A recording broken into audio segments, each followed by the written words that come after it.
Enibingelela bazalwane egameni lenkosi uJesu Kristu.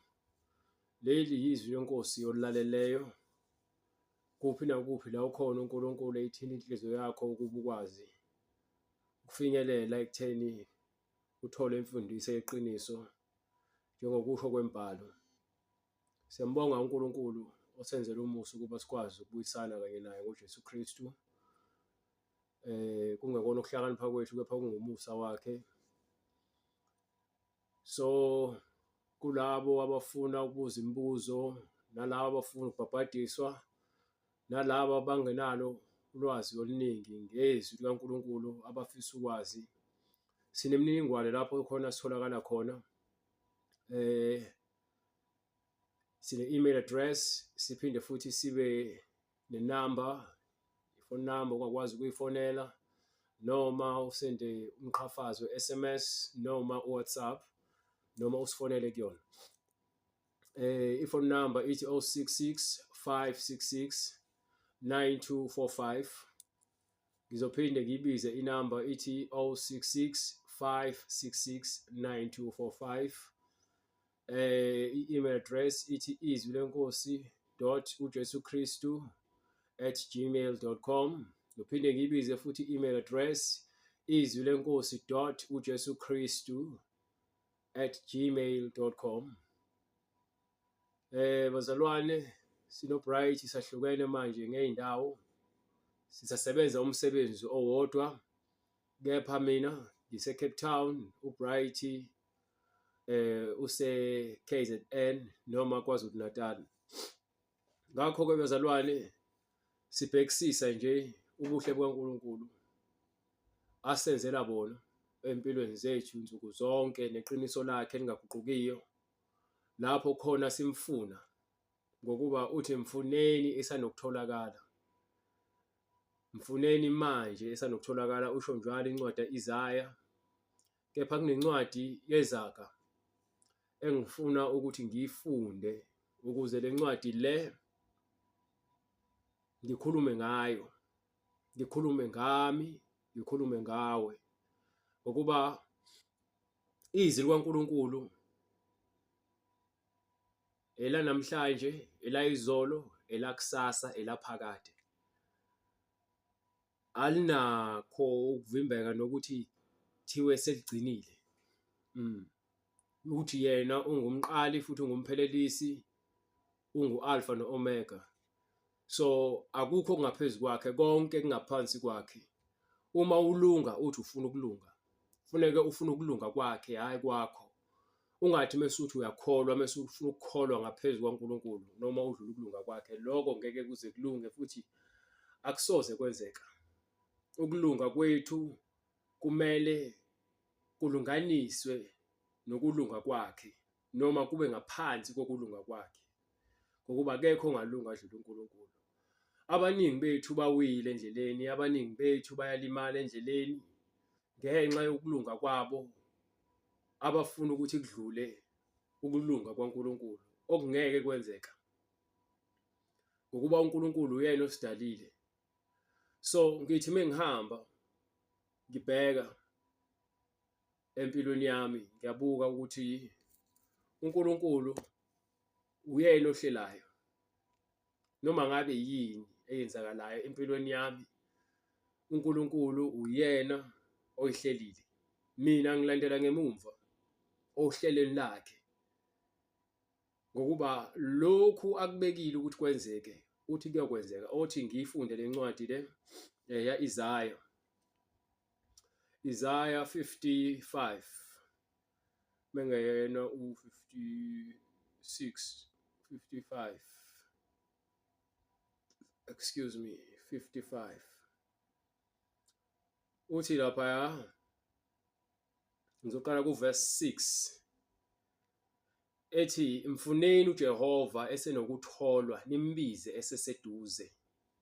Mfuneni uJehova esenokutholakala, simbize eseseduze. uNkulunkulu uyazikhethela wena uJesu, uyazikhethela ukuthi uyafuna yini ukuphila ngamazwi akhe. Siphila ngomyalelo nangamazwi okuphila aphuma kuJesu. Kusho ukuthi uma ethi amazwi aphuma kuyena awukuphila okuphakade, kusho ukuthi umuntu umele ukuphila ngamazwi aphuma emlomeni kaNkulunkulu. Mase aqhubeke lapha kuverse 7 athi-ke omubi makashiye indlela yakhe. Kusho ukuthi hayi umuntu omubi ngokwesakhiwo, kepha umuntu ongahambi ngendlela efunwa uNkulunkulu makayishiye leyo ndlela. Ngomunye wabantu ophuma endleleni. Ekuhambeni kwami kufanele ngihlezi ngihamba ngiyobheka emazwini noma izwi mase liphila kumina ngaphakathi. Ngihlolisiswe ngezwi ukuba endleleni yami ngabe ngisahamba ngendlela efanele noma cha. Uma ngibona ukuthi sengihamba ngendlela engalungile, iBhayibheli lithi-ke omubi makashiye indlela yakhe. Kunendlela yami ethi incwadi yeZakha, kunendlela ebukeka iyinhle emehlweni umuntu, kepha isiphetho sayo kube ngukufa.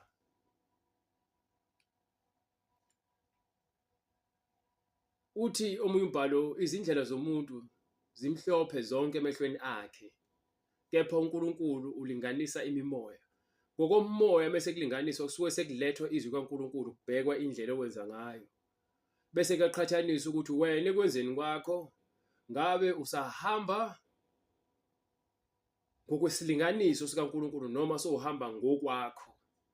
So uma esho njalo athi-ke omubi makashiye indlela yakhe, nomuntu owenza okubi imicabango yakhe abuyele kuJehova. Nomuntu owenza okubi imicabango yakhe abuyele kuJehova. Nemicabango iyodwa iyasigqilaza imicabango. So imicabango isigqilaza ngokuthi sigcine sesizicabangela kakhulu, sesiphenduka izigqila zemicabango engasisi indawo ngezinto esizifisayo, izimo esibhekene nazo, indlela esikuyona. Kunezinselela ezenza ukuthi sigcine sesiba nokungabaza engqondweni zethu, kwakheka imicabango ezoletha ukwesaba nokungabaza. Ngizophinde futhi ngibuyele kuleyo kwesaba nokungabaza kule ncwadi le yokuqala kaJohane, but ngifuna uqale ngiqedele le ncwadi mase ngibuyele kule ndaba yokwesaba nokungabaza ukuthi yakhani ekukholweni. Okusho ukuthi umuntu okholwayo kumele abe kuphi nendawo ekukholweni.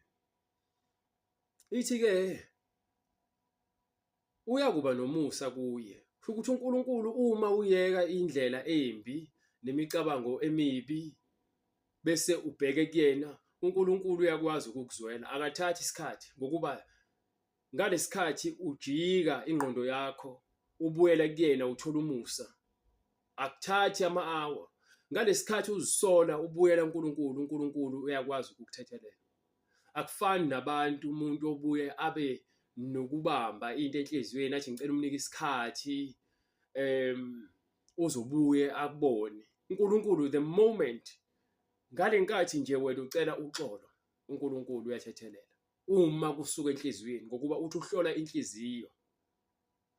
So ekuhambeni kwethu simele ukuzihlolisisa ngaye osibizileyo uma sesilazi izwi lakhe.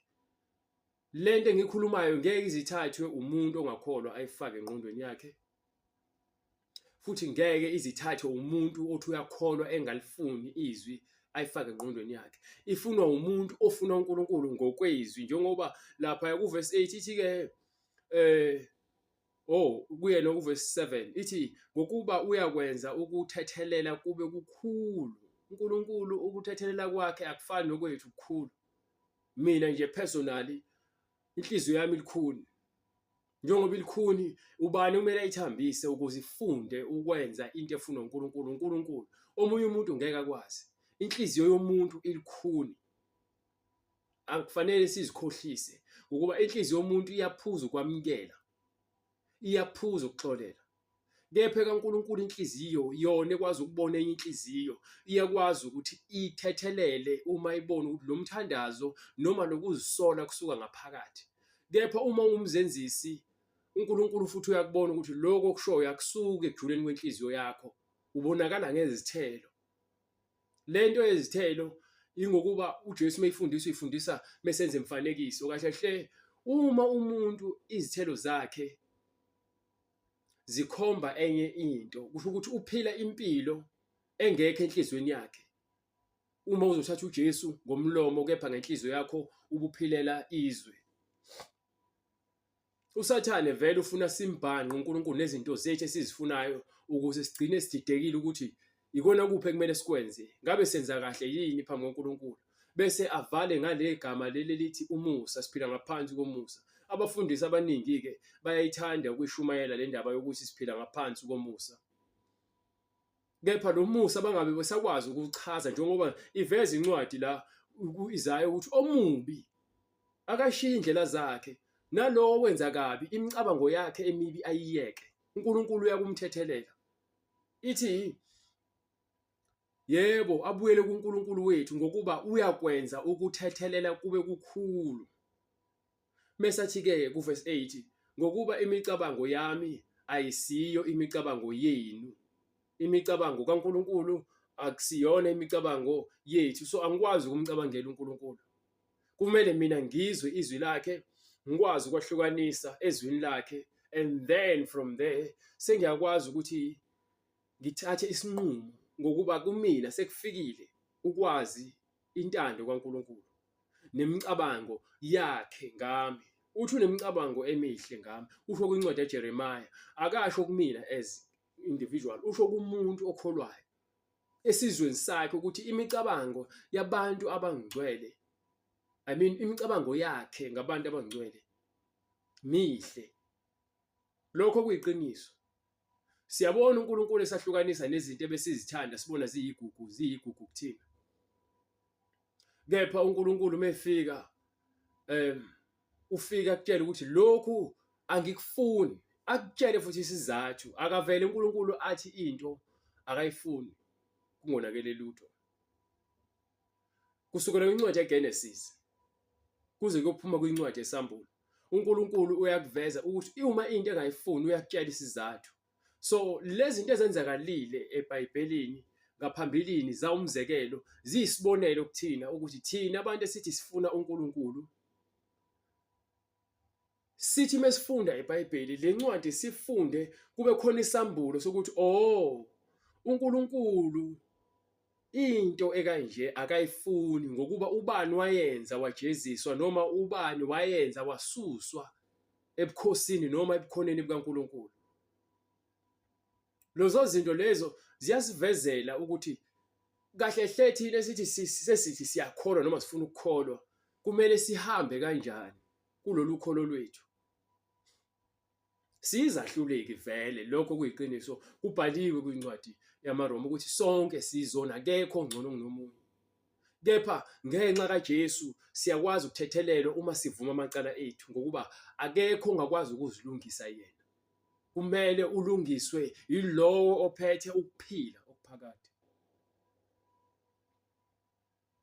Yizona-ke izinto lezo ezenza ukuthi uNkulunkulu akhombise imicabango yakhe emihle ngathi, bese aqhubeka athi-ke nezindlela zenu azisizo izindlela zami, usho uJehova.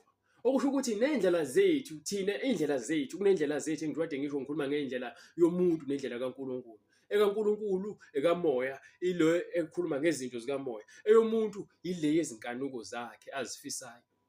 Ngabe uyazibhebela ugwayi, lokho kufunwa inyama yakho uNkulunkulu akakufuni, ngoba uthi umzimba wakho uyithempeli lakhe. So ithempeli kaNkulunkulu kumele siliphathe kahle. Ngabe ubhizi ulala namantombazana ahlukahlukene udaka utshwala, uNkulunkulu akakuthokozeli lokho, ngokuba lowo ngaphuzi ulala namantombazana amaningi ubone engcono kunesidakwa, kanti bonke basesonweni. So uNkulunkulu ufuna kuqale wena uvume izono zakho, uphenduke wena, ngokuba mina angikwazi ukuthi ngitshela abantu baphenduke mina ngaphendukile. Ngiyazibona izono zami, ziningi izono zami. Kepha uNkulunkulu ngiyamcela mihla namalanga ukuthi ngicela ngisize intando yakhe ngize ngiyenze ngokupheleleyo. Ngokuba endleleni siyahamba siyakhathala, abafowethu abaningi bakhathele, nami ukukhathala kuke kwangifica nje isikhathi esiningi. namanje futhi kusangifuna ukukhathala ngoba ngisemncane ngibone ngathi yinde le ndlela. Kepha uNkulunkulu emuhle uyangenzela umusa ngoba uyazi ukuthi inhliziyo yami imlambele kangakanani, ukulunga kwakhe ngikufisa kangakanani. Uma efakazisa ngembhalo athi-ke ebuthakathakeni bakho amandla amayapheleliso noma amandla amayapheleliso, okusho ukuthi ngalesikhathi mina ngicindezelekile ngikhala kuyena, amandla akhe azongisindisa ngeke ngizisindise mina. Kepha uma ngifuna ukuzisindisa mina ngingenza noma ngabe yini engenza ukuthi ngisinde kuleso simo, kepha ngibe ngilimala futhi ngaso leso sikhathi ngoba ngizame ngendlela yami engahambisani nendlela kaNkulunkulu. Uthi-ke umbhalo muqhubeka lapha kuverse 9, ngokuba njengamazulu ephakeme kunomhlaba kanjalo izindlela zami ziphakeme kunezindlela zenu. Manje indlela engihambayo eyasemhlabeni angikwazi ukuyifanisa nendlela yasezulwini uma ngingahambi ngendlela yasezulwini. Uma uNkulunkulu ethi indlela zakhe ziphakeme ukuthi indlela zakhe ziyafunwa, njengoba ethi-ke mfuneni lapha kuverse 6 ithi-ke mfuneni uJehova esenokutholwa nimbize seseduze, ngale kwethuna ngeke ngikwazi ukumbiza. Lokho kuvela kwincwadi yaLuka sahluko 16 verse 19, ikhuluma ngesicebi noLazarus. Isigwili besiphila kahle emhlabeni, uLazarus ehlupheka ekhothwa izinja edla izinsalela eziwe etafuleni lesigwili. Kodwa kuthenga isikhathi sokufa uLazarus wathathwa ingilosi yayombeka eduze kuAbraham. Kepha mase kuthathwa isicebi kuthiwa saphakamisa amehlo aso, sesike sihogweni, sesikhala sesifuna amanzi, sesifisa ukuthi kuthunyelwe umyalezo ukuzokuxwayiswa abafowabo abaphilayo, okusho ukuthi yena akasenayo indlela yokubuyela emuva, njengoba kuthiwa ethi uAbraham, wena khumbula ukuthi uphile kanjani emhlabeni, ubuphila kamnandi emhlabeni. Lo ehlupheka awuzange umbonelele isabelo sakhe-ke manje ekupheleni kokuphila kwasemhlabeni nasi, kepha kuwena isabelo sakho yileso. Njengoba futhi uAbraham ethi phakathi kwethu khona igebe, kusho ukuthi khona umsele ongeke wakwazi ukweqa, ngisho usuthanda. Akusekho ukubuya kwisicebi size emhlabeni, akusekho kwisicebi ukuthi sithi sicela uJesu asiwelise noma samukele, ngokuba bekumele simfune esaseduze esanokutholakala. Sangakubona lokho. Kepha mase sifika ngale sesifisa ukubuyela emhlabeni noma sithumele emhlabeni kuzoxwayiswa abantu abaphilayo. Ukufa kunesabelo sakhona esokuphila nesokufa.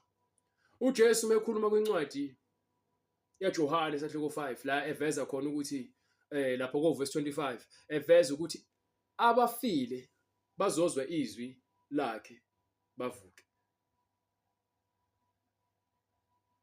Bese thi-ke noma sekufika isikhathi sokugcina kuyobe sekuvuswa abantu, kuvuswe abafile abantu, kube khona abavuselwa ekutheni balahlwe, bese kuba khona abavuselwa ukuthini bathola ukuphila okuphakade. Anginabo ubufakazi obubambekayo mina, but ngoba izwi ngiyalikholwa namazwi akhe ayithola indawo kumina, lokho ngiyakukholwa, kubufakazi enginabo lokho engengikwazi ukuthi ngithi ngifuna obunye obungaphezulu kwalokho. Ngokuba mekhuluma ukukhuluma ngezwi lakhe elikhona phambi kwethu ekumele silifunde silikholwe, ngokuba siyakholwa izinganekwane zasemhlabeni, siyakholwa ama-movie esiwabukayo nama-drama nama-TV shows, size sifuna ukwenza izinto esizibona ku-TV ngoba naku zivela ku-TV. Kepha lokho okubhalwe phansi kuba nzima ukuthi sikwenze ngenxa yokuthi inyama esiphila kuyona iyaphikisana nemibhalo. Inyama ephikisana nemibhalo. Emphefumulweni wakho, ekujulweni kwenhliziyo yakho, uyazi ukuthi imibhalo iqinisile. Abaningi bake basho bathi iBhayibheli iqiniso ukuthi nje inyama yami ayakovumi. Kuba kubike ekutheni inyama yakhe ingavumi ugcine sekufika isikhathi sakho sokuthi udlule kulomhlaba. Ngoba bowulalela inyama yakho, inyama yami inenkani, angifuni ukuyilalela, kepha ibuye ingigojele ingibambe, kepha ngomoya kaNkulunkulu ngibuye ngisinde. Angisindi ngokuhlakanipha kwami, angisindi ngamandla ami, kepha ngisindwa ngokuba izwi lafika kumina ngakholwa. Noma ngabe kuthiwa izigigaba zingakanani, kepha uNkulunkulu usuke ezoyenza indlela yokuthi ngiphunyuke. So izindlela zikaNkulunkulu-ke njengoba eshithi-ke ngokuba njengokwehla uthi-ke ngokuba njengamazulu ephakeme kunomhlaba, kanjalo izindlela zami ziphakeme kunezindlela zenu, nemicabango yami kunemicabango yenu. Izinto lezi kumele understand, indlela engihamba ngayo nendlela engicabanga ngayo ayifani yaNkulunkulu. OkaNkulunkulu kujulile ngale ndlela yokuthi kufuna mina ngizinikele kukona ukuze ngizokwazi ukuthini, ngimazi nezindlela zakhe nemicabango yakhe bese ngihambe ngayo. Ngokuba kuphakeme kunalokhu kwami, lokhu kwami okwalemhlabeni. Ngifisa ukuba nemoto, ngifisa ukuba nomuzi, ngifisa imali, ngifuna umsebenzi, ngifuna unkosikazi, ngifuna izingane. uNkulunkulu lokho uthi kuyisabelo sami, kepha uthi lapha kwincwadi yaMathewu, funani uNkulunkulu nokulunga kwakhe nombuso wakhe, bese kuthi zonke lezi zinto zasemhlabeni uyakuzenezela. Mina ngifuna kakhulu lezi zinto zasemhlabeni, uNkulunkulu ufuna ngifune yena. So manje sekumele ngithathe isinqumo sokuthi ekuhambeni kwami uNkulunkulu angimazise ukuze ngigweme endleleni yami ukugcina ngilula isandla sami ezintweni uNkulunkulu angazifuni, ukuze ngigweme ukuthi ngibeke unyawo lwami ezintweni uNkulunkulu angahambisani nazo. iBhayibheli liyasho lithi ngifuna le ncwadi le, ngizoqhubeka nje ngiyifuna le ncwadi le, ngifuna ukuveza le ukuthi uthi lapha kuverse 10, ngokuba njengokwehla kwemvula neqhwa ezulwini kungabuyeli khona uma linetha imvula ikaze iphinde emumva, noma likhithika amaqhwa lawa akwazi aphindele emumva, kepha eza emhlabeni. Kunesizathu sokuthi eze emhlabeni. Uthi-ke ngokuba njengokwehla kwemvula neqhwa ezulwini kungabuyeli khona, kepha kunethisa umhlaba, kuwenze ukuba uthele, uhlume, unike ohlwanyelayo inhlwanyelo nodlayo isinkwa. Liya kuba njalo izwi lami eliphuma emlonyeni wami, alikubuyela zekimi lingakafezi lokhu engikufunayo, liphumelele kulokhu engikuthumele kukho. Ngithe mina ngiyahlela, uNkulunkulu uhlela kangcono, and ekuhleleni kwami nginokugeja, nginokuphambuka, kepha uNkulunkulu yena akumisile uthi ngeke kuze kwahluleke. Konke uNkulunkulu akumisile ngeke kwahluleke. Ngino 35 years anginayo unkosikazi, ngagcina umuntu wesifazane 2021 lapho nje anginaso isiqiniseko. Kepha ekuhambeni kwami endleleni uSathane engibuyisela kumoya enkanuko, moya yokubuka amavidiyo ocansi, ucabanga abantu besifazane, ukufisa ukulala nabo. Lezo zinto lezo ngingenile kuzona, utshwala ngangena kubona khona sengikholwa, kepha uNkulunkulu uma engangihlelelanga ukuthi impilo yami ikube kanjalo, uhlezi ezoyenza indlela yokuthi ngiphume. Njengoba namanje ngimile ngifakaza njengoba yini uNkulunkulu uyakwazi ukuthi akusindise uma enohlelo ngempilo yakho. Manje ngibone ngathi ngimdala njengoba ngina 35 years, kepha kuNkulunkulu angilutho, kuncane lo mnyaka, ngokuba uMoses wayeseno 100 man noma eno 80 years ehambe uyoshumayela izwi. uAbraham wayeseno 100 years ethola abantwana. So kumina bekuyini ke unyaka u35. So akufanele ngibe nokwesaba nokungabaza ngoba impilo yami isezinhlelweni zikaNkulunkulu. Bengifuna ukuveza le ncwadi yezaga bese ngiveze le ncwadi kaJohane, kepha ngizoqala incwadi yokuqala kaJohane ngiveze lento le ngifuna ukuyiveza lapha kusahluko 5 ithi ke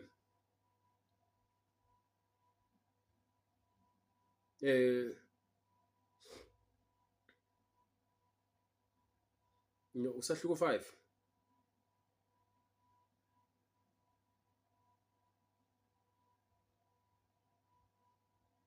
usahluko 4 lapha kusahluko sahluko 4 kusola kuverse 4 ithi ningaba kaNkuluNkulu nina abantwanyana nibahlulile ngokuba lowo okini mkhulu kunaye osezweni. So uma sithatha lezwi sikwazi ukunqoba lemisebenzi yezinkanuko zikaSathane ngokuba uSathane akanako ukuphila okuphakade, ukuphila kwakhe kunokwahlulelwa naye uyisidalwa njengathi.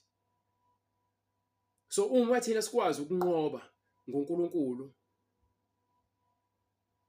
sikwazi ukuthi sihlule lenkanuko lesenyameni. Abanye bathi discipline eyokwenza ukuthi ulandele imiyalelo. Vele discipline iyona legcina ekutheni ube semgqeni nezwi kaNkuluNkulu. Athi ke bona bangabezwe ngalokho bakhuluma okwezwe nezwe liyabezwa. Okusho ukuthi uma ukhuluma izwi kaNkuluNkulu kubantu abangakholwayo abakuzwa. Nabantu bayakholwa bengafuni ukukholwa amazwi, bekholwa abafundisi nabanye abantu ngeke bakuzwe wena othi ukholwa yizwi njengoba lichazela. Bazofuna ukuliphica izwi ukuze lisekele izinkanuko zabo nempilo abayiphilayo. Into eyenza ukuthi iBhayibheli noma izwi lenkosi libe yisitha kumuntu ngokuba lilwa nenkanuko yomuntu ephambanisa umuntu nentando kaNkuluNkulu. Ithi ke thina singaba kaNkuluNkulu omaziyo uNkuluNkulu uyasizwa. Ongesiye kaNkuluNkulu akasizwa. Ngalokho siyamazi umoya weqiniso nomoya wokuduka. So siyakwazi ukwahlukanisa thina. Nawe mesukwenza into ephambene noma mina uma ngenza into ephambene nokulunga kwaNkuluNkulu ngiyakwazi ukwahlukanisa ngoba ngisuke sengazi ukuthi lokho engikwenzayo ku-wrong, kepha ngenxa yenkani nenkanuko esuke singiqhuba ngiyenze lento engalungile. Ngoba sokwazi ukwahlukanisa phakathi kokubi nokuhle. Umuntu owenza into embi engakaze amazi uJesu, lo muntu akakwazi ukwahlukanisa. Indlela zakhe zimhlophe emehlweni akhe, kepha akakwazi ukwahlukanisa ngokuba yini uNkulunkulu akakomazi. Ithi ke bathandekayo masithandane ngokuba uthando luvela kuNkulunkulu, nabo bonke abathandayo bazalwane nguNkulunkulu. Nabo abathandayo bazelwe nguNkulunkulu, bayamazi uNkulunkulu. Ongathandiyo akamazi uNkulunkulu ngokuba uNkulunkulu uluthando. Uthando lukaNkulunkulu lubonakaliswa kithi ngalokho ukuthi uNkulunkulu wathumela ezweni indodana yakhe ezelwe yodwa ukuba siphile ngayo. Uthando lukulokhu kungesikho ukuthi thina samthanda uNkulunkulu, kepha ukuthi yena wasithanda thina. Wathuma indodana yakhe ibe inhlawulo ngezono zethu. Inhlawulo ukukhokhelwa kwezono zikhokhelwa ngendodana kaNkulunkulu yona yodwa ezelwe. Ukuze wonke umuntu akwazi ukuza kuNkulunkulu bekumele kuthunyelwe inhlawulo. uJesu waba inhlawulo. Siza kuNkulunkulu ngenxa yokuthi uJesu usikhokhela izono zethu, kepha kusho ukuthi uma uwona izono zakho ngeke zibalwe, zizobalwa ngokuba yini? iBhayibheli lithi umuntu makaphenduke ashiye ububi bakhe. So uma uphenduka usho ububi bakho uzofuna nawe ukungena ngoba uJesu akangenanga ezisoni uNkulunkulu noma ezulwini. Wangena ngobungcwele, nami kuyafunwa kumina ubungcwele. Angizazi ukuthi ngizothi hayi sengiphelele, cha. Usuku nosuku ngiyabulawa ngenxa yezwi likaNkulunkulu elizobulala lenyama yami enenkani. So lokho kusifezela ukuthini? Uthando kaNkulunkulu asithanda ngalo lujulile. Hayi ngoba na uNkulunkulu simthande kuqala, ngokuba uNkulunkulu yena usithandile waze wathatha isinqumo sokuthi athumele indodana yakhe ukuba izolungisa thina noma izolungisela thina indlela eza kuyena. Isona siphiwo leso sika Moya oyingcwele. So incwadi ke bengifuna ukuyiveza la incwadi izaga sahluko 30. Into nje umthandazo wami ngucelayo uNkulunkulu.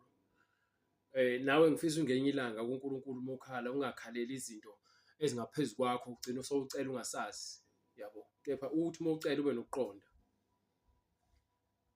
Ithi incwadi lapha izaga sahluko 30 kusukela ku verse 5. Ithi wonke amazwi kaNkulunkulu acwebile.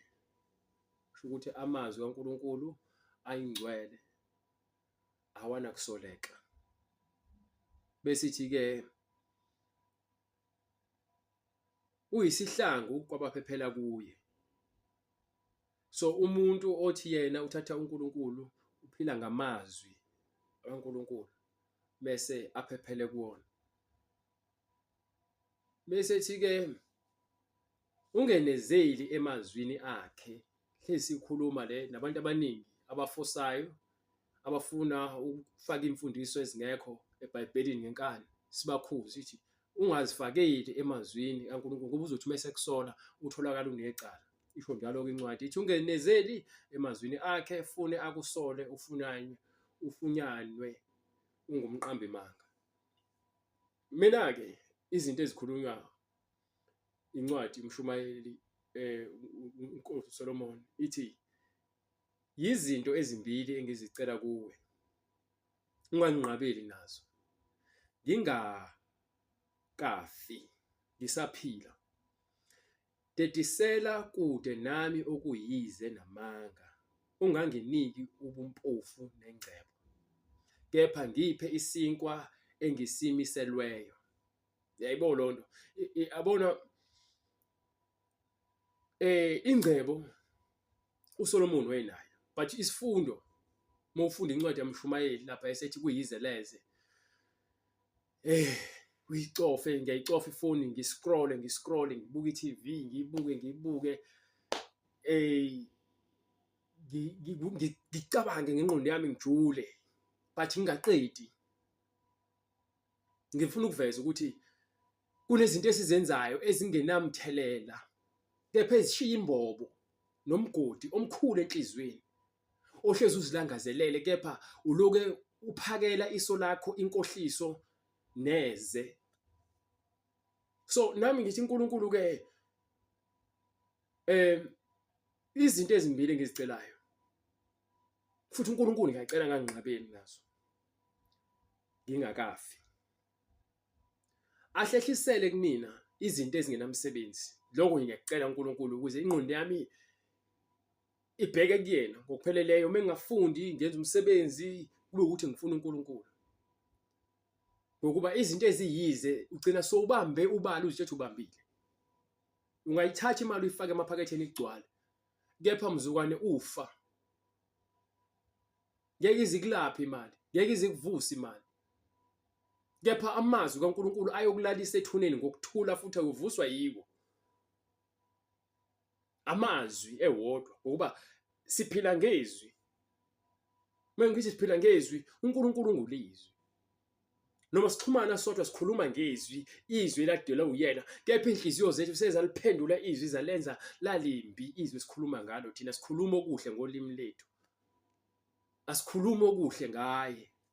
Lemlomo yethu esithi siyabusisa ngayo, siphinde futhi siqalekise ngayo, siphinde sithuke ngayo. Izinto eziyize ezingenamsebenzi ezigcwele enhlizweni yomuntu.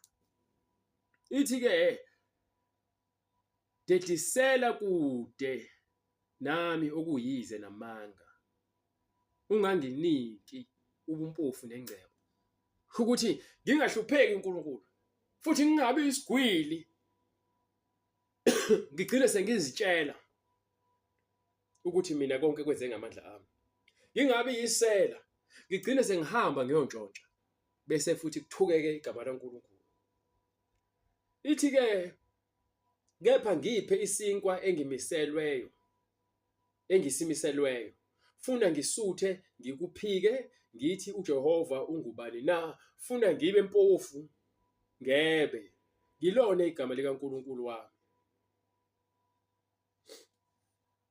Okusho ukuthi kuNkulunkulu siyazi ukuthi yini esiyimekela, ukweneliseka lokhu inhliziyo engakufuni ngokuba iyahala. Ingakho uSathane ethumela uJesu ethi akatshele amatshe awaphendula izinkwa ngoba ufuna ukumenzisa ini ukuthi alinge uNkulunkulu, angabaze amandla kaNkulunkulu. Indlala iyakubanga ukwesaba, ukuswela kuyakubanga ukwesaba, kwenze wena ufuna indlela yokuzisindisa. Nkosi, ngicela usithethelele kule mdlinzo yethu nongaqondi kwethu, size sipheleliswe kuwe ngamandla akho Baba, othandweni leqiniso, ekhambeni ebungcweleni ngokufunwa nguwe nangamandla akho. Ithi incwadi yezenzo sahluko 2 verse 38, sebekuzwa base behlabeka ezinhliziyweni, base bethi kuPetro nakubanye abapostoli, madoda bazalwane, yini esiyakuyenza na? uPetro wayesethi, phendukani, yilowo nalowo abhabhathiswe egameni likaJesu Kristu kukho ukuthethelelwa kwezono zenu, khona niyakwamukeliswa isiphiwo sikaMoya oNgcwele, ngokuba isithembiso ngesenu nesabantwana benu, esabo bonke abakude bonke iNkosi uNkulunkulu wethu yakubabiza. Wafakaza nangamanye amazwi amaningi wabayala wathini, zisindiseni kulesizukulwane esiphambeneyo. Lembhalo lena silandela yona kukho konke. Uma ulizwa izwi kaNkulunkulu likuthinta enhliziyweni, ufuna ukwazi ukuthi yini kumele uyenze, kumele ukuphenduka njengoba uJesu atshela uNikodemu wathi kumele ukuphenduka nizalwe kabusha, ngokuba umuntu uma engazalwa ngamanzi nangomoya ngeke aze angene embusweni kaNkulunkulu. So kubalulekile ukuthi siphenduke. So uma uphenduka usufuna ukubhabhathiswa, uzosinika imininingwane yakho noma uza kusithinta kule mininingwane esishiyile, email address noma iphone number ngesikhathi iqala inkonzo noma lo oyibonayo kwi-screen ngesikhathi ubukela. uNkulunkulu aqhubeka asigcine size siphinde sibonane ngokuzayo egameni likaJesu Kristu. Inkosi inibusise. Baba uNkulunkulu namandla, siyabonga nangalesikhathi osenzele sona. Siyacela Baba izwi lakho liqhubeke lisebenze umsebenzi walo, singabi nakho ukwesaba, singabi nakho ukuzenyeza, kepha Baba sibe abantu abahleli ekukholweni naseqokeleleni uNkulunkulu ukuthi senze izwi lakho ngokupheleleyo. Lapho sishoda khona usisize Baba, uziphelelise othandweni leqiniso. Sicela konke lokho egameni likaJesu Kristu, uNini amandla onke kuze kube phakade. Amen.